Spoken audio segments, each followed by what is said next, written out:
ఇంత పెద్ద గుడి కట్టినాం, ఇంత గొప్ప కట్టినాం, ఇంత గొప్ప కట్టి అన్ని చేసిన తర్వాత పూజాలనే గుళ్ళ నుంచి వెళ్ళగొట్టే పరిస్థితి వచ్చింది ఇవాళ.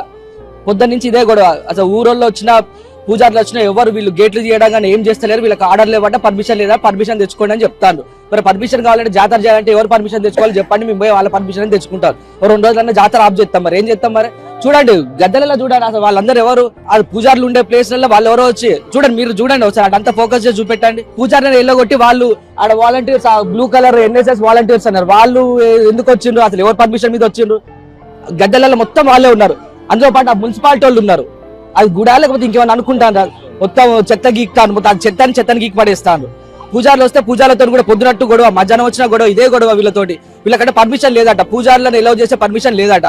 మరి ఎవరు చెప్తారు చెప్పు? జాతర వాళ్ళు చేసుకుంటే చేసుకొని, అది గవర్నమెంట్ చెప్తారు కావచ్చు. ఆమో దేవుని ఈమో దేవుని తీసుకొచ్చి గద్దెలలో పెడతారు అనుకుంటా. పూజారులు అవసరం లేకపోతే మేము పోతాం కదా, వద్దంటే మేము వెళ్ళిపోతాం అంతే. ఈడికి వచ్చిన తర్వాత పూజలందరిని అవమానించి గెంటేస్తే ఎట్లుంటది? గుళ్ళ నుంచి గుడి మాది, మేము ఎవరిని పర్మిషన్ తీసుకొని జాతర చేయాలి? ఇప్పుడు ఇటు భక్తులు అట్లే చాలా ఇబ్బంది పడుతున్నారు. టెంపుల్ విషయంలో మాత్రం ఇదేదో సెంట్రల్ జైల్లో చేసినట్టు చేసిండ్రు. అమ్మవారి గద్దెల చుట్టూ వచ్చే భక్తులు ఇబ్బంది పడుతున్నారు. అట్లా కాకుండా పూజారులను అవమానిస్తున్నారు. ఎందుకన్నట్టు ఇదంతా ఎవరి కోసం అన్నట్టు ఇదంతా చేసి, ఇంత మర్యాద లేకపోతే ఎందుకండి? రావద్దంటే రాము అంటే వీళ్ళకి ఎవరు ఆర్డర్స్ ఇచ్చినా కూడా మనకు అర్థమైతే లేదు.